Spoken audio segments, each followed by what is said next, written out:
Сайн байцгаана уу эрхэм сонсогчдоо. Та бүхэнд Unleash podcast-ийн шинэхэн дугаар хүрч байна. Бид энэхүү подкастаараа та бүхэнд хувь хүний хөгжил болон манлайлалын талаарх чанартай контентуудыг цаг алдалгүй хүргэх болно. Ингээд манлайлалын чадвараа хөгжилцгээе.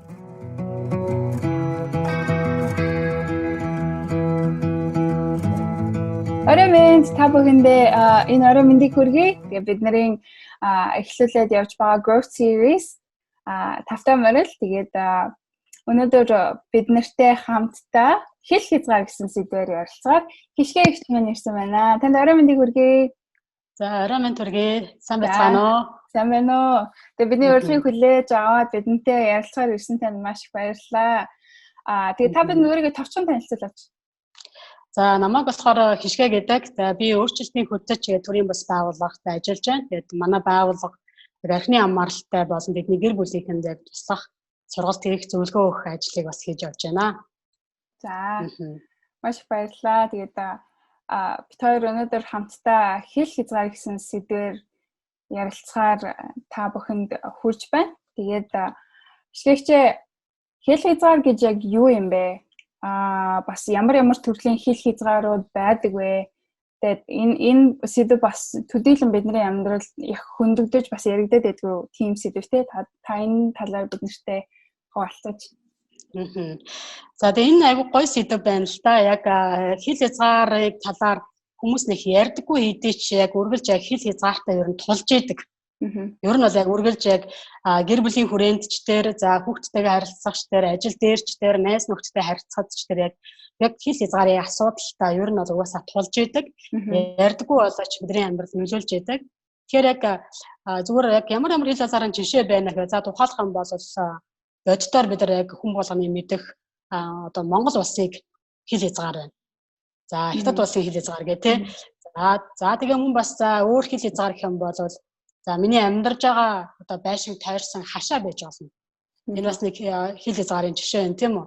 За тэгээд миний одоо яг өөрийн амьдарж байгаа миний гэр юм уу, байшин юм уу яг энэ маань ингээд яг хэл хязгаарын нэг жишээнүүд байна. Өөрөөр хэлбэл бол хэл хязгаар гэхээр яг хүмүүс магадгүй жоохон айдас төрөөд юм уу тий?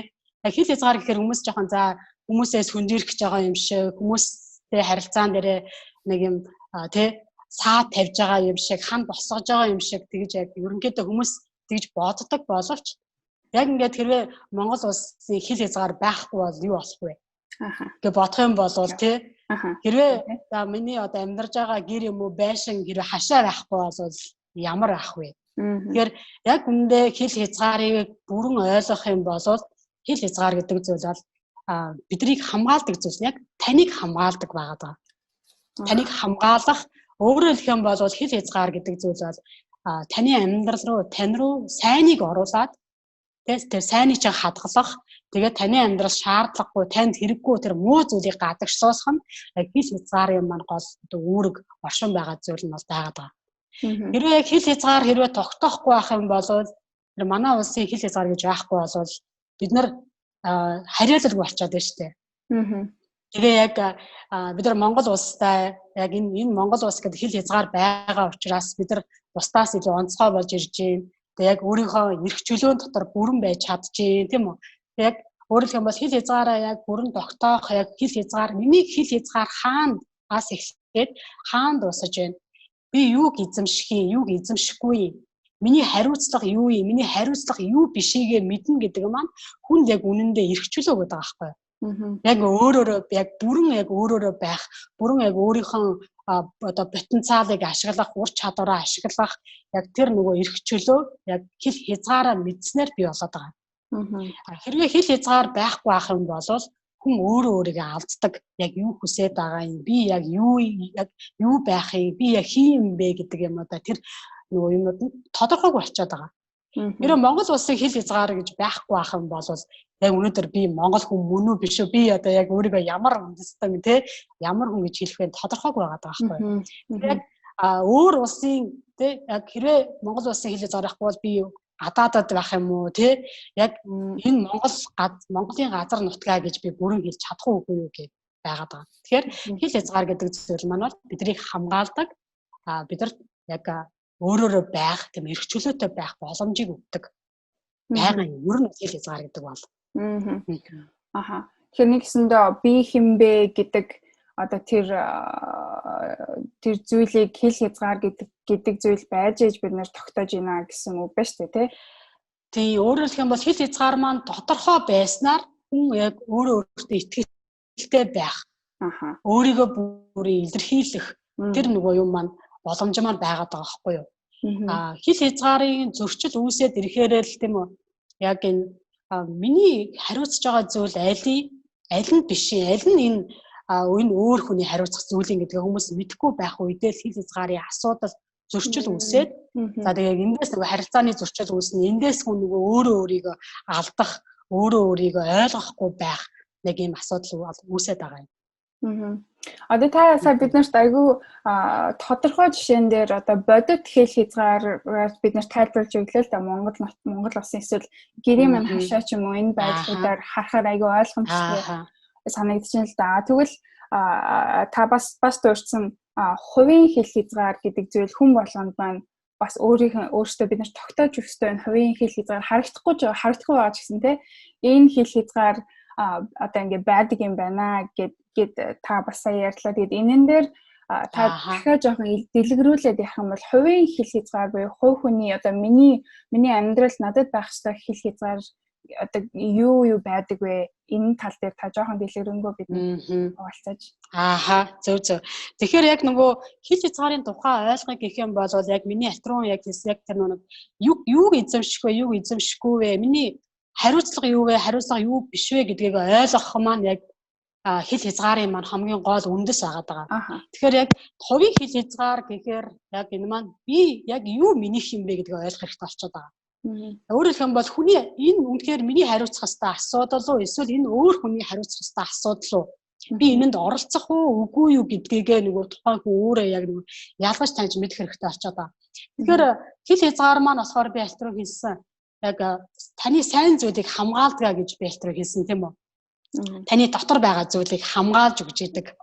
Тэгээд тий дотор байгаа. За тэгэхээр дотор байгаа зүйлс яг юу байна гэхээр яг за таны сонголт таны хэл хязгаарын дотор байгаа байхгүй юу? Сонголт. Таны сэтгэл хөдлөл, мэдрэмж таны хэл хязгаарын дотор байна гэсэн үг.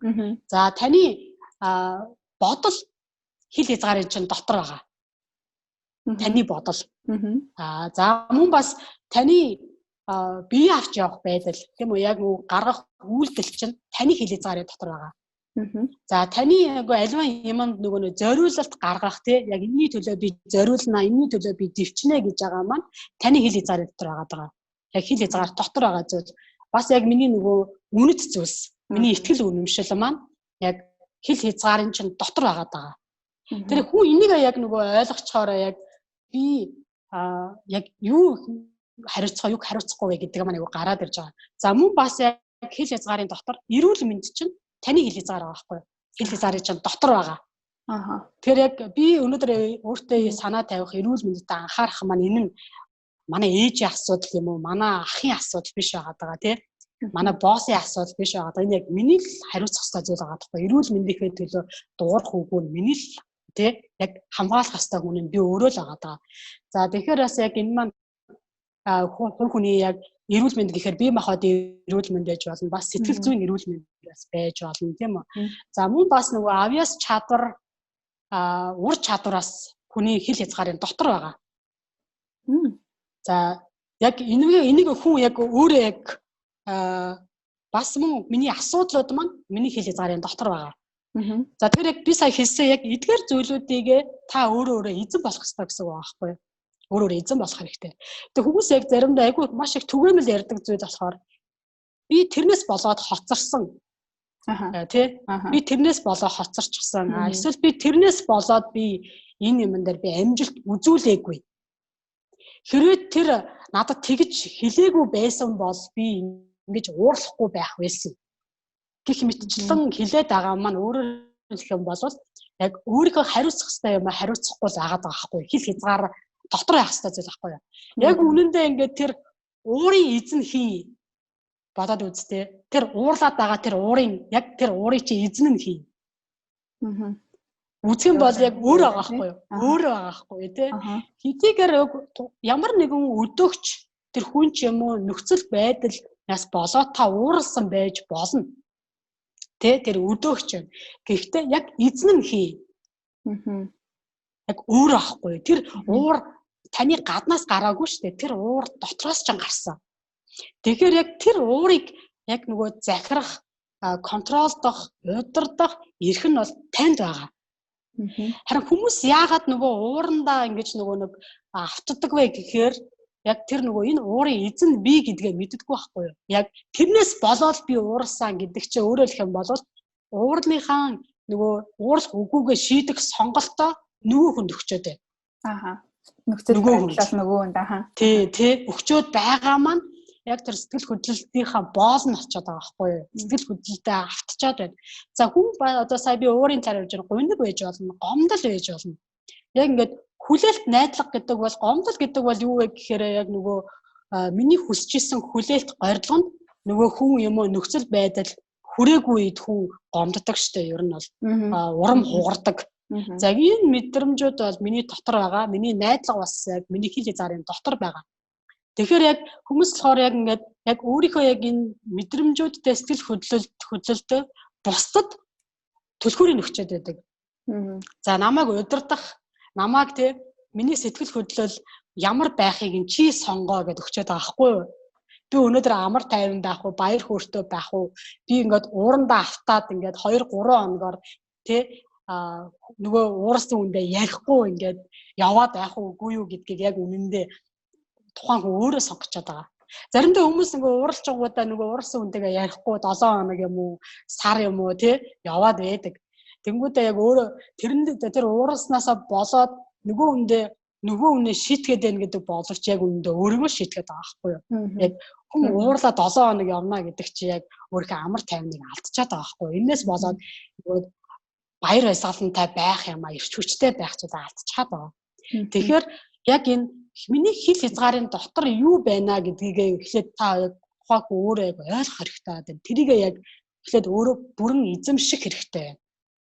Хэрэв яг энийг ойлгоод ирэх юм бол яг энэ сэтгэл хөдлөлтөө би яг юу бодоод байна, энэ бодлоо би яг өөрчилж чадна.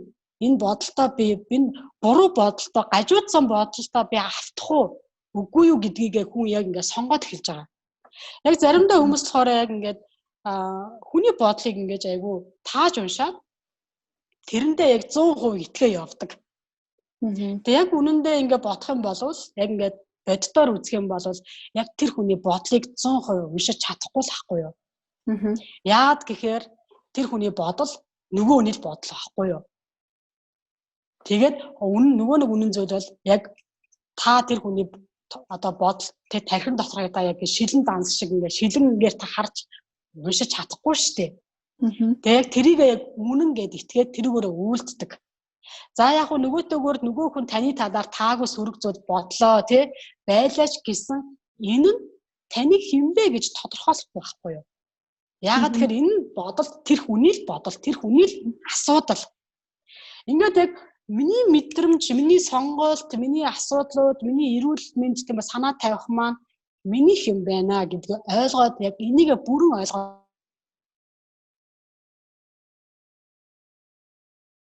болж ирж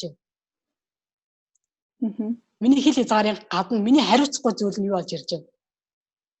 Би одоо гişүүнээс асууя л да. Юу гэж бодож байна? Сая миний хэлснээр. Sorry, би сая гацаад ячлаа та дахиад надад хэлээд гэж. За тэгэхээр яг асуултаа би хэлэх үү? За. Тэгэхээр яг би сая хэллээ шүү дээ. Яг хил хязгаарын чинь дотор юу байгааг бид ингээ ойлголоо тийм үү? За тэгвэл хил хязгаарын дотор юу байгаа юм бол тэгвэл хил хязгаарын гадна юу авах вэ? Өөрөөр хэлэх юм бол миний хариуцахгүй зүйл. Юу яах нь вэ? Одоо бусад хүмүүсийн хандлага, бусад хүмүүсийн одоо миний талаарх бодол, та сайн хэлснээр та миний талаарх бодол, бусдын үйлдэлүүд ч юм уу тэр нь миний хийж чадах зүйлсээс одоо хамааралгүй. Тийм. Яагаад гэхээр тэр зүйлсүүд чинь тэр хүний дотор байгаа байхгүй юу? Тэр хүний өөрийнх нь хариуцах ёстой зүйл. Тэгэхээр яг ингээд миний дотор байгаа зүйл, миний хил хязгаарын дотор байгаа зүйлд би л өөрөө өөрчилж чадна, би л өөрөө хариуцлагатай. Тэгэхээр яг нөгөө хүмүүсийн бас яг нөлөөлж чадах, өөрчилж чадах зүйлсүүд бол юу вэ гэхээр хил хязгаарын дотор байгаа зүйлстэй хүн өөрөө яг өөрчилж чадна. Хүч байгаа тийм үү? Харин миний хил хязгаарын гадна байгаа зүйлд би өөрчилж чадахгүй, харин нөлөөлж олж чадна. Харин хүмүүс болохоор яг нөгөө юм хил хязгаарын зөрчил хаанаас үүсэж байна гэхээр яг энэ нөгөө хил хязгаарынхаа өөрт нь харьяалагдахгүй эзэмшихгүй байгаа энэ ялгааг нь мэдгүй байгаа хүмүүсийг засах гэж оролддог тий. За тэр хүний мэдрэмжийг сэтгэл хөдлөлийг нь өөрчлөх гэж оролддог, бодлыг нь өөрчлөх гэж оролддог. Яг үүнээс яг нөгөө хүмүүсийн одоо бусдыг өөрчлөх одоо хянах, засах гэсэн хандлагууд гарч ирдэг. Тэгэхээр энэнд хүн угаасаа таатай хандахгүй шүү дээ. Угаасаа дуртай биш. Насныг үзсэн одоо тий насанд хүрсэн хүмүүс бусдаар ингээл байнгын хянуулаад тий ямар бодол бодохыгоо заалгуулаад юу хүсхийгээ заалгуулаад байна гэдэг чинь яг эндээс харилцааны зөрчил үүсээд ирдэг. Тэгэхээр яг энэ дээр одоо жишээлбэл тухайлах юм бол хань нь одоо тий өөрийнхөө ань ижилдээ нөхөртөө ч юм уу тий юу өмсхийг нь заагаал эхэлдэг.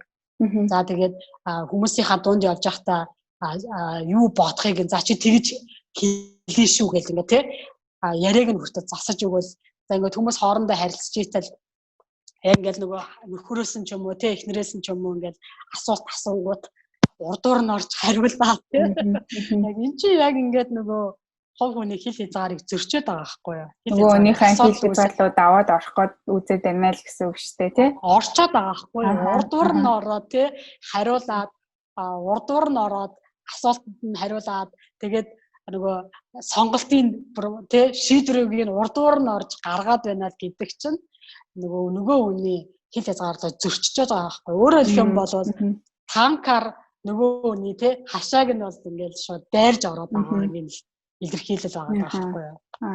Зөв.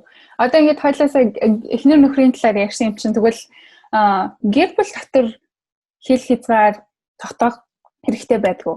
Аав ээжүүд хүүхдүүдтэйгээ ч юм уу те эсвэл эмээ өвөө ч юм уу ийм ямар хил хязгаарууд ч юм уу тогтоох ёстой байдаг вэ?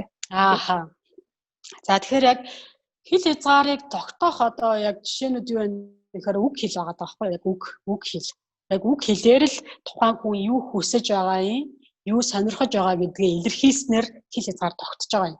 За би альтрун болохоор яг ингээд нөгөө өрөөгөр юм уу те за өрөө бол тухайн хүн хил хязгаар байна шүү дээ. За миний энэ одоо аав ээжийн өрөө, энэ хүүхдийн өрөө гэдэг ч юм энэ зочны өрөө. Гингүүт яг энэ өрөөрөө орохын тулд одоо хаалга тогшноо тий зөвшөөрөл авна дураараа би орохгүй гэдэг ч юм нэг иймэрхүү хил хязгаар ерөнхийдөө харагдчихэв. За тэгвэл яг ингээд харагдахгүй хил хязгаар дээр болохоор яаж одоо хил хязгаар тогтох үгээрээ. За хэрвээ та над руу ингэж орилж хашгираад авах юм бол би надад энэ чинь таалагдахгүй байна би дургүй байна. Та над руу хашгирахгүйгээр хүстэй зүгээр надад хашгирахгүйгээр надад наад юм хэлээч. Яг ингэж нөгөө хэлэх чинь өөрөөр хэлэх юм бол хил хязгаараа тогтооход байгаа байхгүй. Өөрөөр хэлэх юм бол над руу хашгираад байгаа чинь би дургүй гэдгийг илэрхийлж байгаа. Энэ маань нөгөө яг хил хязгаарын жишээ очоод байна л та яг үгээрээ. Яг юу дуртай байна, юу дургүй таалагдахгүй байна гэдгийг хил хязгаар тогтоож байна. Өөрөөр хэлэх юм бол үгүй заа гэдэг үгээрээ хил хязгаараа тогтооход байгаа. Үгээрээ. Заримдаа хүмүүс болохоор яг үгээрээ хил хязгаар тогтоохгүйгээр яг ойлгомжгүй байдал маань л нөгөө яг хил хязгаарын зөрчил үүсгээд байгаа байхгүй юу. Өөрөөр хэлэх юм бол хил хязгаарын яг хил хязгаар гэр бүлд яг анх одоо зөв тогтоосноор тухайн хүн маань одоо за хүүхдээ аваад үзэх юм бол хил хязгаар эцэг их өөрөө айгу хил хязгаараа тодорхой тогтоосноор хүүхэд өөртөө ихтгэлтэй болж ирнэ. Өөрийнхөө аливаа юмд хариуцлагатайгаар одоо тэ өөрийнхөө алдааг бусад руу чихээ байсан яг тийм хариуцлагатай амьдралдаа эзэн болдог яг тийм хүн болон төлөвчөж гарч ирж байгаа байхгүй юу. Өөрөөр хэлбэл яг ингээд ялангуяа би архины асуудалтай одоо тэ донтолтын асуудалтай хүмүүс зөвлөгөө өгөөд ингээд ажиллаж байна л та.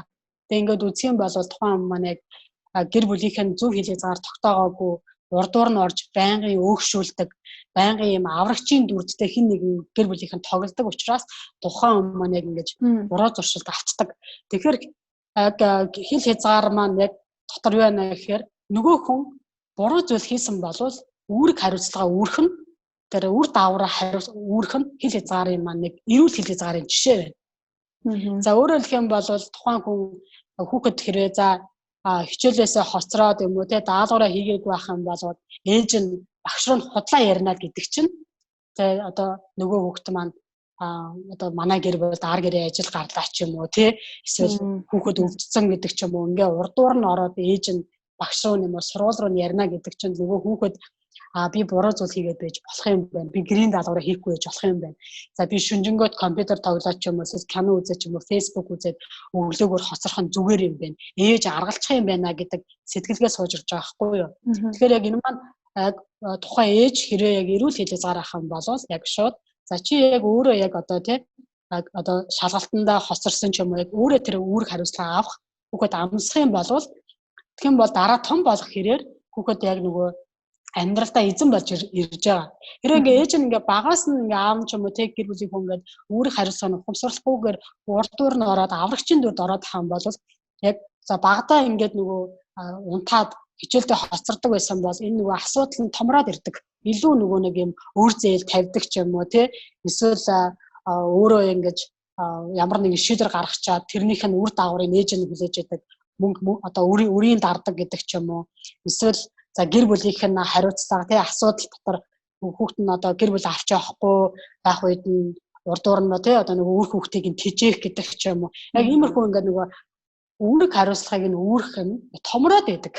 Тэгэхээр яг ингээд нөгөө нэг хэл хязгаарын асуудал дээр энэ хэнийг хариуцах ёстой үүрэг юм бэ гэдэг дээр л яг нөгөө энэ маань хэл хязгаар гараад ирж байгаа. Тэгэхээр өөрөөр хэлэх юм бол хүүхдээ та яг багаас нь хэл хязгаартай болохын тулд эхлээд аав ээж өөрөө хэл хязгаартай байх хэрэгтэй байхгүй юу? Өөрөө яг зөв хэл хязгаараа тогтоож байж ич яа тэр заримдаа хүмүүс ингээд нөгөө хайртай учраас гээд урдуур нь ороод байгаа боловч яг үнэндээ хорлоод байгаа байхгүй юу? Нэг ирээдүйг нь баллаад байгаа. Тэгэхээр яг энийг яг хүн бодох хэрэгтэй. Тэгэхээр яг хэл хязгаар маань яг хүүхдийг эрүүл нэг нас бий гүцгээд тийм яг өөртөө эзэн амьдралдаа эзэн болоход нэг ингэж туслаад байгаа. Одоо тэгвэл хэл хязгаар гэдэг одоо зүйл маань айгуу одоо энэ зүйлд одоо байгууллага эсвэл одоо нураах хоёр юм чухал үг байдаг юм шиг санагдчихээн л та. Нэг нь за тгий нөгөөх нь үгүй чадахгүй юм ч юм уу те. Тэгвэл бид нэр ямар үед бусдад за гэж хүлээн зөвшөөрөөд мөн одоо яаж эсвэл бас ямар үед үгүй гэж хэлж сурах вэ? За тэгэхээр яг энэ за үгүй гэдэг үг өөрөө яг хэрвээ хэтэрхийн бол дандаа за гэдэг хэл хязгаарын асуудал үүсэж байгаа байхгүй юу? Дандаа за гэдэг те. Өөрөөр хэлэх юм бол өөрөө хүсэхгүй байж ижил хүмүүс туслаад байгаа. Хүмүүс тийм үү яг өөрөө халбадлагаар л ер нь туслаад байгаа. Цагаа зориулаад байгаа гэсэн үг. Хэрвээ дандаа үгүй гэж хэлээд ах юм бол яг энэ маань нөгөө яг юм одоо хаалгагүй зүгээр юм бат бүх цайз болчиход байгаа хгүй энэ одоо ямар ч орох юм боломж авахгүй. Тэгэхээр яг ингээд бусдаас өөрийгөө тусгаарлцдаг. Өөрийгөө тийм ганцаард бас хүн болчиход байна. Дандаа заа гэдэг хүн бол яг юм ямар ч хашаа ороогүй тийм нэг зүгээр гэр байгаа. Тэгэхээр дуртай хүн нь ингээд орж гарч идэг тийм болчиход байгаа. Тэгэхээр яг зөв зохистой заа үгүй байх хэрэгтэй болчиход байна л та. Тэгэхээр үүний тунгийн мэдхийн тулд яг юуны төрөнд яг юуг харах хэрэгтэй байна гэхээр яг үнэхээр би яг энэ хүнд туслах би өөрөө хүсэж гин үү гэдэг эхлээд өөрийгөө харах хэрэгтэй байна. Тэгэхээр яг би энэ хүнд би үнэхээр туслах боломжтой юу? Танд цаг байгаа юу? Энэ хүнд туслах. Та өөрөө бүр ингээд туйлдтай хүртэл ядарсан. Үнэхээр би махад үеж тэр сэтгэл зүйн хувьд ч тэр хүнийг сонсоод санаа тавиад тийм үү тийм боломж тань үнэхээр байна уу гэдгээ эхлээд хүн өөрөө бодох хэрэгтэй байгаа байхгүй юу. За тэгээд надад үнэхээр энэ хүн туслах тэр санхүү мөнгөний хувьд үнэхээр надад байгаа юу? Тэ яг тэрийг харах хэрэгтэй байна эхлээд. За хоёрт нь харах зүйл юу вэ гэхээр үнэхээр би энэ хүн туслах шаардлагатай юу? Өөрөөр хэлэх юм бол яг энэ дээр хэл хязгаарын асуудал дээр яригддаг зүйл хариуцлага буюу ачааны тухай ярьдаг. За тэгэхээр хоёр төрлийн ер нь хүний амьдралд хоёр төрлийн ачаа байна л та. За нэг ачаа нь болохоор юу вэ гэхээр хүний өдөр тутам өөрөө үүрж явж чадхууц тийм үүргэвч битийн одоо тийм яг үүргэвч шиг тийм ачаа байна. За үүргэвчийг бол хэн ч өөрөө явж чадна тийм үү. За энэ дээр яг электро миний хэлсэн тухайн хүний одоо сонголт, мэдрэмж тийм үү, сэтгэл хөдлөл, бодол, өөрийнх нь тарьсан одоо балаг байна шүү дээ тийм өөрөө ингээл хоцорсон байна. Тэгээд би өөрөө хоцорчоод яагаад миний өмнөөс би ээжигээ яриулах гээд байгаа юм. Би өөрөө л ярих ёстой шүү дээ. Би өөрөө л нүүр тулах ёстой. Тэгэхээр энэ бол яг миний өөрөх ёстой ачаа байна. За хоёр дахь төрлийн ачаа юу байна гэхээр яг би өөрөө үүрч чадахгүй нөгөө одоо бул чулуу мэд тийм хүнд ачаа байгаа байхгүй юу? Бул чулуу гэдэг чинь нөгөө одоо болдер гэдэг нэг юм бүр юм маш төм хүнд одоо юм чулуу байгаа шүү дээ. Хүн өөрөө бүр тэрийг даахгүй. Яг хүний амьдрал тэрөө би тэр бул чулуу үүргэвч бол би үүрлээ гэхэд миний нуруу бол хуурахгүй. Харин бул чулуу шиг тийм хүнд ачаа байгаа юм бол миний нуруу хуурна тийм үү? Би амьдралтаа би дарагдана. Яг үүний адил яг хүний амьдралд одоо уу гашуу тохиолдсон. Эсвэл гентийн одоо тэр санхүүгийн одоо маш том бэрхшээл учирсан бүр гентийн одоо мөнгө нөгөө нэг юм одоо өвчнөд холбоотой ч юм уу тий эсвэл гентийн одоо тийм санхүүгийн дампуурал болсон ч юм уу хямрал болсон юм уу эсвэл сэтгэл зүйн юм готрол болсон юм уу яг тухайн хүн өөрөө үнэхээр дааж давшгүй тийм хүнд ачаа байх юм бол яг энэн дээр бид нар өөрийнхөө чадах хэмжээгээр бол оролцоо хэрэгтэй байгаа. Яг өөрийнхөө чадах хэрээр. Тэрээс шиг ингээд би өөртөө чадахгүй байж би бусдаас одоо тий хүний урдуур ороод зээл аваад туслах ч юм уу энэ ч өөрөө боломжгүй байхгүй. Би өөртөө байхгүй юмар туслах боломжгүй. Тэгэхээр яг нөгөө хүндээ хараад яг энэ хүн үнэхээр яг энэ ачаагаа өөрөө даах уу гэдгээ бодох хэрэгтэй. Яг энэ хүн. Тэгжиж яа тэгэхээр яг энэ ялангуяа гэр бүлүүдэд айгүй анзаарэгддэг зүйл нас бий гүйцсэн хүүхдийнхээ амьдралд эцэг их нь оролцоод байдаг. 30 гарцсан тий 30 40 20 гарцсан хүүхдийнхээ амьдралд аав ээж нь оролцоод байх юм маань энэ маань өөрөө яг тухайн хүн өөрөө үүрч чадах асуудал байхгүй юу ер нь бол. Яагаад тэгэхээр та өөрөө бодоод үзээрэй яг тий тэгэхээр та өөрөө тэр асуудлыг даваад туулсан шүү дээ. Тэгэхээр таны хүүхэд ч гэсэн давах чадвар байгаа. Яагаад гэхээр яг юм асуудал ер нь бэрхшээл хүнийг айгүй тийм нэг чадваржуулдаг. Бэрхшээл хүнийг бол урд өмнөхөөсөө илүү чадахтай, илүү хатуучлалтай болгодог. Гэтэл байнгын нөгөө заа гэж хэлээл туслаад аврагчийн дүрд ороод байх юм бол нөгөө үнийг өсгдөггүй. Нөгөө насанд хүрсэн хэрнээ нөгөө яг энэ асуудал бэрхшээлийн өмнө юм жоохон хүчиг болгоод байдаг. Тэгэхээр яг та хүнд туслахдаа яг юм би үнэхээр энэ хүнд туслах чадамж чадвар надад байна уу? Яг гэдгээ та өөрийгөө шалга. Тэгээд хоёрт нөгөө хүнийхээ ачааг хар. Үнэхээр энэ хүн дааж чадах үгүй юу? Би заавал миний оролцоо хэрэгтэй юу? Эсвэл заавал таны оролцоо хэрэггүй та тэр хүн өөр хүнээс хэрвээ би энэ хүнд үгүй гэж хэлэх юм бол нөгөө хүн маань өөр хүнээс асах боломжтой юм лөө нөгөө хүнд боломж байгаа юу? Та байнгын аврагчийн дүрд ороод байвал нөгөө хүн илүү юм өөр боломжийг харахгүй байгаад байна уу гэдгийг харах хэрэгтэй байгаа байхгүй юу? Дандаа танаас тусламж аваад өөрийгөө илүү чаленж хийх, илүү хурцлах, эсвэл илүү өөр орчин нөхцөл рүү орж тийм үү хөгжүүлэх боломжийг та хаагаад байж байдаг байж байгаа болох байгаа. Яг тэр хүмүүс айгу ерөнхийдөө та яагаад дандаа заа гэж хэлэх дуртай вэ гэхээр хүмүүс ер нь гологдохын гэдгээс айдаг учраас. Тэ яг энэ хүнд тэ энэ хүнийг би гомдооч вэ гэдгээс айдаг учраас. Энэ хүнийг би уурлуулчих вэ гэдгээс айдаг. Нөгөөдөөгөр бас яг энэ хүн дандаа туслаад байхаар ингээд бас яг юм гоё мэдрэмж байдаг байхгүй ингээд нэг юм хүний ингээд нэг аврагч те байх ч гоё ахгүй ер нь бол хүн ингээд аюу гоё мэдрэмж төрдөг. Заримдаа яг энэ мэдрэмжэндээ хүмүүс ингээ яг үнэндээ ингээд донтчдаг байхгүй юу ингээд те би энэ хүн тусалсан. Тэр энэ хүний аврагчийн байгаа даа. Гэтэ яг үнэндээ ингээд шалгах юм бол үнээр миний тусламж маань заа гэж хэлээд байгаа маань үнэхээр энэ хүнд тустай юу? Бодох юм бол тий яг бас үгүй агаад байгаа. Өөрт ч тустай биш, нөгөө хүнд ч тустай биш. Яг нэг хэл хязгаарын асуудалтай холбоотойгоор давхар хамаарал гэж яг яриад байгаа байхгүй юу? Ааха. Тэгэхээр энэ нь би одоо нөгөө хүндээ заа гэж хэлээ одоо үгүй гэж хэлж чадахгүй байгаа нь одоо миний хувьд би өөрөө бас хэл хязгаарын асуудал байна гэсэн одоо хинж тэмдэг мөн гэсэн үг тий? Тийм. Тэгэхээр яг энэ маань яг бусдад үгүй заа гэж хэлхийн тулд эхлээд яг нөгөө өөрөөгөө тий миний дотор яг юу байна гэдэг өөрийнхөө хэл хязгаарынхаа юмыг мэдээд ирэхээр яг үгүй гэж хэлэхэд бас суралцдаг. Нөгөөдөгөр бас дахиад дадлах хэрэгтэй танд. Ягаад тэгэхээр нэг үгүй гэдэг үгийг чинь хэлж сураагүй хүмүүст ингээд яг гадаад үг хэлэхээр те ялангуяа одоо англи хэл сурахад нөгөө хүмүүс TH шиг хэлж чаддаггүй шүү дээ. Айгу эвгүй те. Тэгэхээр дадлаг хийж сурдаг шиг үгүй гэдэг үгийг ч гэсэн яг хүмүүс хэлж сураагүй байдаг байхгүй. Айгу юм эвгүй. Айгу юм муу хүн болох гээд байгаа юм шиг, хувиа хичээгээд байгаа юм шиг те. Айгу муухай үг юм шиг. Айгу тгий санагддаг учраас дадлаг хэрэгтэй. Үгүй. Үгүй гэж хэлэхээр ингээд яг хүний нүүрлүү ингээд хүт ус цацж байгаа ч юм уу, халуун ус цацж байгаа юм шиг мэдрэмж төрдөг шүү дээ. Ер нь бол. Тэгээ бүр ингээд харилцаагаа бүр тасалж байгаа юм шиг тийм санагддаг.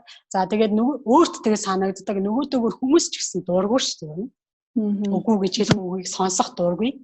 Яг ингээд яагаад тэгэхээр дандаа заа гэдэг үг сонсоод сурцсан байдаг байхгүй юу та нар танаас. Тэнгүүт ингээд за дандаа л тий хишгээ туслана. За дандаа л хишгээ асуух болгонд хишгээ надад тусалдаг юм чи одоо энэ удаа туслах хэрэгтэй гэд. Тэгээд асуусан чи би үгүйгээ хэлчихэж байгаа байхгүй. Тэнгүүт нөгөө хүн маань уурлах, бухимдах тий тэр зүйл бол байх нь бол хэвээ. Хэрвээ та одоо ингээд хэл хязгаартай хүмүүс тогтоож эхэлж байгаа үед хүмүүс дургуйцвал зүгээр. Яагаад тэгэхээр өмнө нь ингээд угаас сургацсан байхгүй юу? Би дандаа заа гэж хэлээд хүмүүсийг сургацсан учраас одоо би өөрөө бас яг өөрийнхөө хэл хязгаарыг хамгаалахын үүднээс тийм үү би яг үгүй гэж хэлэх маань хэвээ. Тэгээд нөгөө хүний төлөө бас байгаад байгаа. Яагаад тэгэхээр хит их альва ямар нэгэн сайн зүйл хитрхээрээ л ер нь хор болдог штеп. Ер нь. Тэгэхээр хит их хайр халамж, хит их өглөг маань нөгөө хүнийг амьдралд илүү юм хөнгөн болгодог, амьдралын төлөө тэмцэх, өөрийгөө одоо нөгөө нэг чаленж хийх, хөгжүүлэх тийм хүсэл эрмэлзлийг нь ер нь унтрааж идэг байхгүй юу? Улам л илүү хүн залхуу болж идэг, улам л илүү өөрийгөө хөгжүүлэхгүй бодохгүй, за хишгээгээс асууч, за ээжээс асууч, за тэр найзаас асууч гэд толгоогоо ажиллуулахгүй тий. Тэгэхээр амьдралд юм бэлэнчлэх хөнгөн болгоод байна. Тэгэхээр яг үгүй гэж хэлэхэд хэрвээ танд хэрвээ өөрийгөө буруутгасан тий муу зүйл хийсэн юм шиг санагдчихвэл нэг талаараа энийгээ бүр яг ингээд бүр хэл хязгаар тогтоож байгаагийн хувьд бүр сайн жишээ гэж шинж гэж хэлж болохоор байгаа байхгүй юу? Та яагаад тэр үгүй гэж хэлж ийна л гэсэн үг байгаа. Одоо үгүй гэж хэлээд нөгөө найз маань одоо уураллаа ч юм уу эсвэл ингээд хандлага нь өөрчлөгдлөө ч юм уу тийм тохиолдол гарах үед энэ нь одоо миний хариуцлага биш ээ гэдгийг бас санах хэрэгтэй тий. Зөв яа тэгэхээр яг тэр ууралж байгаа тэр хүний асуудал байгаа юм. Тэгэхээр яг энэ дээр бас яг хэлж сурахад яг ингээд би өөрөө бусдын үгүйг хэлж сурахын тулд одоо өөрөө би бусдын үгүй гэж хэлж сурахын тулд би бас бусдын үгүй гэдгийг сонсож сурах хэрэгтэй. Хүмүүс надад үгүй гэж хэлэх үед би бас яг тий яг ингээд ер нь нэг хүмүүсээс үгүй гэж хэлэхээр нэг тийм гоё биш шүү дээ тий. Тэнгүүд айгу урам уурах ч юм уу гомдох ч юм уу ингээд тэрэн дээрээ би өөрөө ажил сурах хэрэгтэй. Бусдын үгүйд би хүндэтгэлтэй хандаж сурах хэрэгтэй би өөрөө. Яг зөв тий. Тэгснээр би ингээд бусдад үгүй гэж сурангууд хүмүүс надад үгүй хишгээ би хүсэхгүй байна. Би одоо үгүй. Би чадахгүй. За би бодож үзье гэд хэлэнгүүт би за яг гэд би нөгөө хүний хэл хязгаарыг хүндэлж байгаа гэдэг юм хэлээд за тэгвэл энэ хүн надад туслах байх юм бол би өөр хинээс тусламж асуух гэж юм уу те ингээд би өөр юмудыг бодож эхлээд ингээд тэр хүнд хүндэтгэлтэй хандаад явах нь тэг хэрээр яг нөгөө хүн манаас бусдад үгүй гэж хэлж илүү сурдаг. Тэгэхээр яг энэ хоёрыг хамтд нь өөрөө хөгжүүлэх хэрэгтэй болчиход байгаа. Бусдын үгүйг. Тэгэхээр яг айгүй энгийн одоо жишээ та зүгээр гэр орноос л эхэлчих хэрэгтэй байхгүй. Би нөгөө өөрийнхөө хувьд ингээд хамгийн анх одоо ингээд 10 гаруй жилийн хугацаанд өмнөөс ингээд энэ хэл хязгаарын тухай сураад явж байхдаа тухайлхан бол ингээд дүүнартаа ингээд ажиллаж эхэлчихсэн ингээд би болохоор ингээд за яг одоо аягаа угаа гэл яг одоо гэж байгаа байхгүй. Яг одоо аягаа угаа. Яг миний хүсэж байгаагаар. Тэгсэн чи яг энэ хэл хязгаарын тухай сураад эхэлсэн чинь би орон зай өгөхтэй юм байна. Тэнгүүд би одоо угаамааргүй нэ дараа угаа яг ингэвд за тэгвэл чи ямар ч гэсэн цагийн дараа хийж угаацсан байгаараа гэд би яг өөрийнхөө хүсэж байгаа зүйлээ өгөөд би бас орон зай өгч юм гэсэн. Тэгэхээр яг энэ маань яг ингээд яг одоо угаа гэд миний нүдэн дээр тийм харагдахаар биш. Би тэр хүнд тухайн үед хүн яг ингээд нөгөө өөрөө амармаар ээж болно эсвэл тогломоор ээж болно эсвэл ямар нэг юм хийгээд тэрийг дуусгасны дараа хиймээр байгаа байхгүй юу. За тэрийг нь би хүлээн зөвшөөрж байна хүндэлж байна л гэсэн үг байгаа даа шүү дээ. Тэгэхээр орон зай өгж байгаа. Яг эндээс ахуулаад та яг одоо хэл хязгаар тогтоож эхэллээ гэж байгаа бол та өөрийнхөө хамгийн хайртай дотныхоо хүмүүсийн үгүй гэдгийг сонсож сураад Тэгээд сонсол сурах дээр ажиллаж ихэл за мөн бас та өөрийнхөө үгүй гэдгийгээ та бас яг хэл сурах юм бол яг энэ хэл хязгаар тогтоох нэг юм эхлэл маань болоод байна л гэсэн үг байна. Одоо тэгэхээр гэр бүл дотор ч юм уу те эсвэл ах эгчнэр ялангуяа эгч дүүс ч юм уу ах дүүсийн хооронд айгүйх нөгөө одоо ахмадаа хүндлэх ч юм уу те эсвэл ах эх эгчэрхийг ч юм уу нэг тийм эрэм дараалал бид нар ингээл амьдралдаа одоо шилбэл би ч юм уу те яг дүүгээ ч юм уу за чи яг одоо гэрээ цэвэрлэх юм уу яг одоо аягаа угаа ч юм уу те гэдэг одоо жишээ бол амар тодорхой ингээ байгаа байхгүй. Тэгээд хэрэг яг миний хүслээр хийхгүй л одоо би ууралдаг ч юм уу эсвэл те өөр хандлагууд өөр юмнууд гаргадаг ч юм уу. Тэгэхээр яг бид нар бас өөрөөсөө доор дүүнертэй ч юм уу эсвэл өөрөөсөө насаар бага хүмүүсийн орон зайг бас хүндлэх тэр хүмүүст бас одоо тэр хэл хязгаарын тогтоох тэр боломжийг бас өгөх ёстой гэж ойлгож байна те бас. Тэр манай бас нэг хүний нэг жишээ байна л та. Тэр хүн юу гэж хэлсэн бэ? Одоо яг мэдээж яг гэр бүлд ингээд эцэг хүүхдүүдээ сургамжлах, ах эгч дүүгээ сургамжлах яг ийм бол байгаа штэ, тийм ээ. Тийм зайлшгүй шаардлагатай. Яг бид нар тухайн юмаа хэлэхдээ тухайн орон зай өгөөд тэгээд тухайн хүүхэд хүн өөрийнхөө хийх орон зайг өгж байгаа юм. Харин бидний зүгээс хэлэхдээ яг хүсэж байгаа үр дүнгээ хэлэх. За тий яг ийм хугацаанд тий одоо яг одоо биш юмаа гэхэд за чи өнөөдөр гэхэд ямар ч байсан чи унтахаас өмнө чи яг энэ гэр орныхоо энэ юм хийгээрээ хэрвээ чи хийгээгүй ах юм бол ингэн гэдэг юм тодорхой ах хэрэгтэй байхгүй. Хэрвээ чи одоо тий тухайн манай нэг хүний одоо ярьжсэн жишээгээр одоо гэр орныхоо хийх юмудыг ингээд хүүхдүүдтэй хилээд өгчихсөн.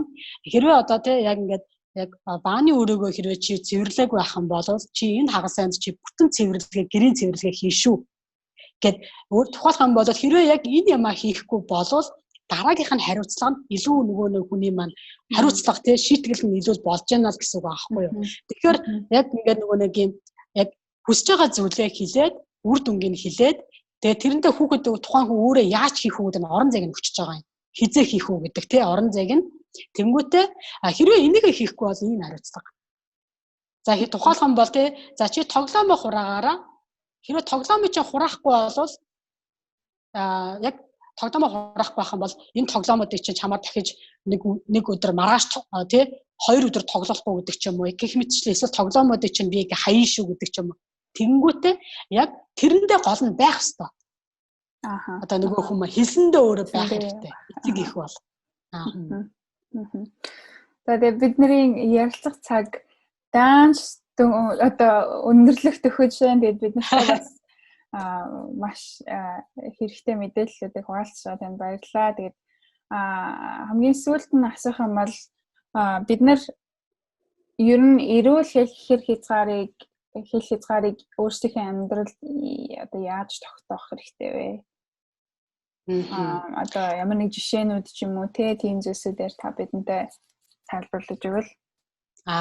За тэгэхээр эхний ээлжинд яг хэл хязгаараа та тогтоохын тулд яг нөгөө таны хэл хязгаарын дотор юу байгаа вэ гэдгийг та яг өөртөө яг бүр бичээх. Эхлээд ер нь яг ингээд хэл хязгаар тогтоохын тулд жоохон өөрийгөө сонсох хэрэгтэй байгаа. Яг та яг юу хүсэж байдгийг яг өөрийнхөө дотоод дуу хоолойг яг мэдэх хэрэгтэй байна. Яг таны бодол юу байна?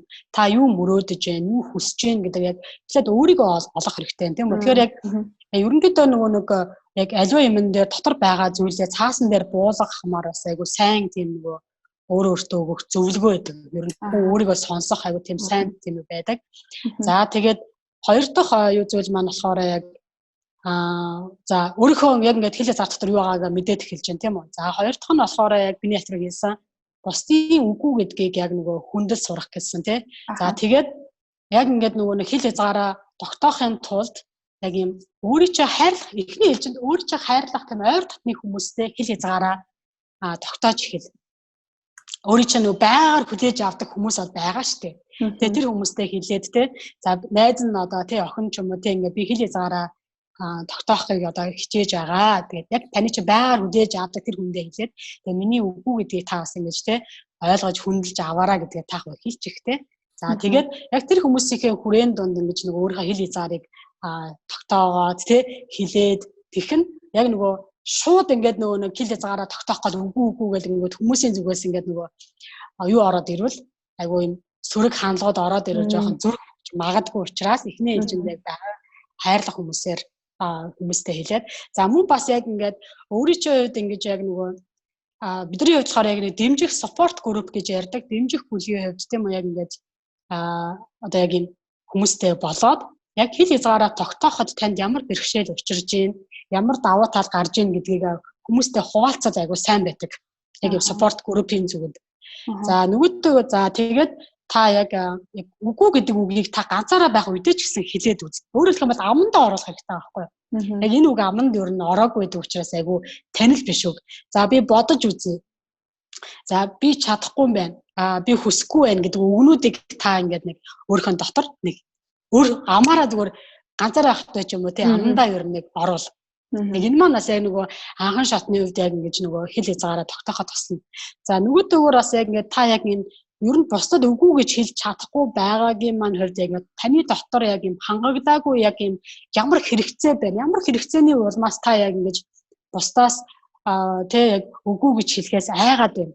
Санаа зовоод байна. Тий яг тэр уг үндэс яг тэр асуудал яг таны дотор юу байна гэдгийг бас яг олж илрүүлэх хэрэгтэй байгаа. Тэрийг яг нөгөө олж илрүүлж дотоод зүр сэтгэлээ нөгөө яг тэр эдгэрчгийн болов зөвлөгөө аваад юм уу тий процесс хийснээр илүү нөгөө хүмүүс маань бусад үгүй гэж зоригтойгоор тэгээд яг үгүй гэж хэлэхэд илүү амархан болж ирж байгаа.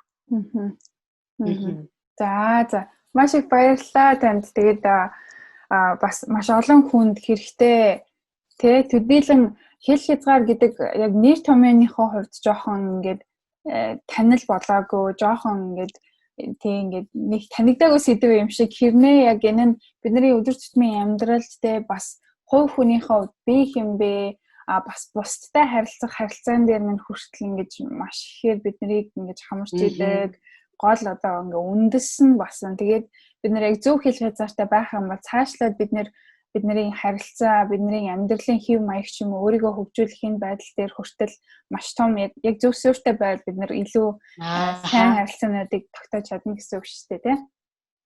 За тэгээд өөрийнхөө үнэтэй зөвлөгөөг бидэнтэй хамт хуваалцсан танд баярлалаа. Тэгээд танд хэлэх өөр үг сүлжээ өгсөд байна уу?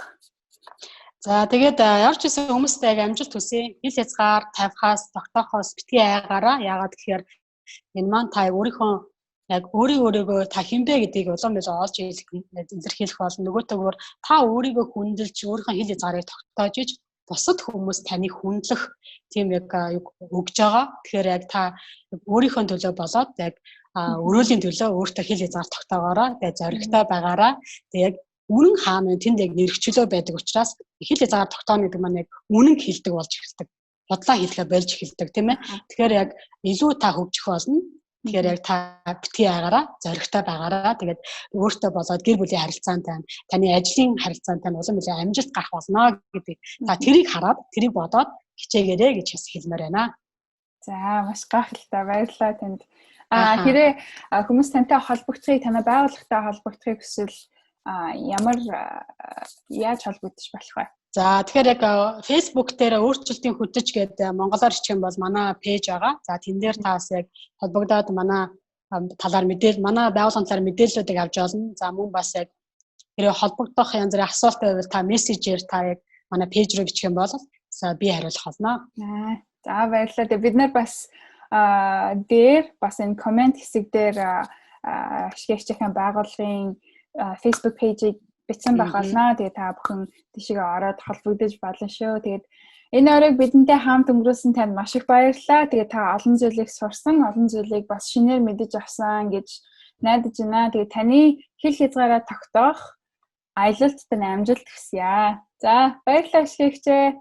За баярлалаа. За баяртай. Энэхүү подкастыг Азийн манлайлал хөгжлийн сан танд хүргэлээ. Би дараагийн дугааруудаараа дамжуулан манлайлал, хувь хүний хөгжил, гэр бүл, сэтгэл зүйн эрүүл мэнд болон бизнес эрхлэлт гэх мэт сэдвүүдээр мэргэжлийн хүмүүстэй ярилцсан танд хүргэх болно. Өнөөдөр бол бэлэг, маргааш бол боломж. илүү сайн маргаашийн төлөө хамтдаа хичээцгээе. Бидний анхааран сонссон танд баярлалаа. Дараагийн дугаараар иргэн уулзалтлаа. Түр баяртай.